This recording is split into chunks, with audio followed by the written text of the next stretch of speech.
Welcome back to our live in-depth coverage on the Bay Area's tourism turnaround. Right now, you can't talk tourism really in Tampa Bay without talking about the #1 tourist attraction in Pinellas County. And of course, that's John's Pass.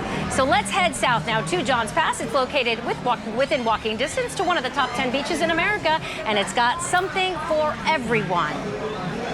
ABC Action News reporter McKenna King takes us there with a look at John's Pass and what it has to offer. She also talks to business owners about how they're finally coping during this pandemic.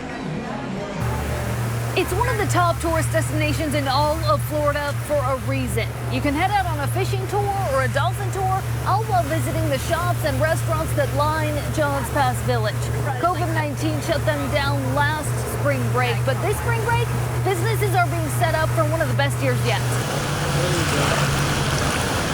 Let's start at the west end, just below the John's Pass Bridge at Hubbard's Marina. We started in 1928. With dolphin cruises and fishing trips.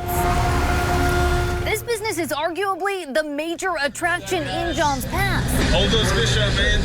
But like everybody else, they closed their doors last year. This closure was the longest amount of time that our family business has been closed in nearly 100 years. Even World War II, even the oil spills, the red tides, the hurricanes, we were closed for periods of time, but we were never closed as long as we were closed for COVID, which was a little more than 40 days. The entire spring break season, the busiest time of the year.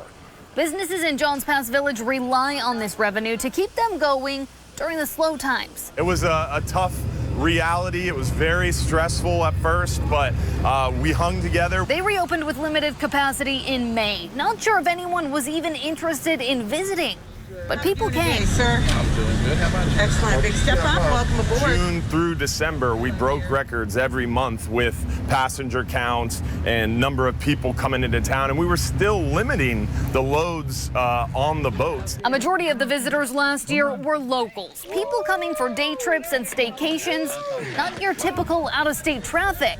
A welcome sight for businesses in John's Pass, trying to recoup some of what they lost. We had a lot of inland Floridians coming out to the beaches, which made a lot of sense. A lot of the other states were shut down, not a lot of travelers from out of state. So Floridians took advantage of that opportunity to come down to the beach and not be inundated with tourists. Dustin and his wife own Sunshine Scenic Tours, offering the Dolphin Quest and Pirate Cruises. All righty, come on down. Welcome aboard. Watch your step. There's many boats, dolphin watching tours in the area. We take it a step further. We actually provide an eco-educational tour. So when we take you out on the water, we're going to teach you about the dolphins, about the area, about the history, about the plants, about the other animals, the birds and the fish, all the wildlife. That's her job. This is Kirsten, one of their employees and their resident dolphin expert. Inside of this spin book, I have about 50 of our local residents. Dustin and his wife bought the business back in June of 2019, just after that year's busy spring break season. Everybody that operates a business here knows that's when we really make our money for the year, pretty much for the whole year. And then we were looking forward to spring break 2020.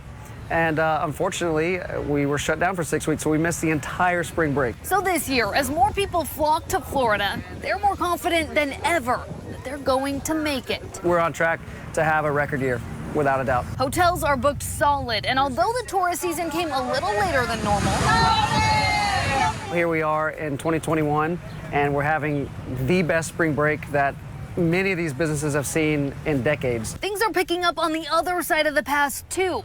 A building that sat empty after COVID closed the restaurant for good. It was a sad day for travelers to John's Pass when the historic Gators Cafe closed its doors. But the building, it didn't sit vacant for long. And now the title of the world's longest waterfront bar belongs to Krabby's on the Pass, a local restaurant management company, Beachside Hospitality Group, with corporate headquarters right in St. Pete.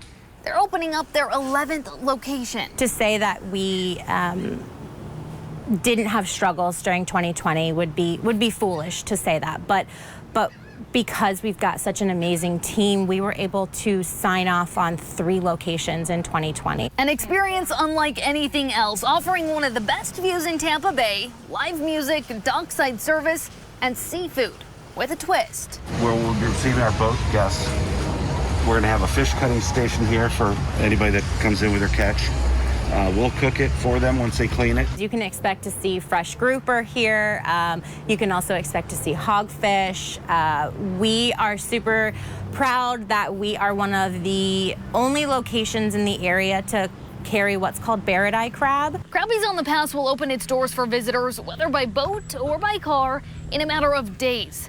Just one more business here for the long haul, hoping to help John's Pass flourish. And they're coming in at a good time. So beautiful. She's gonna go back to mommy, to the ocean.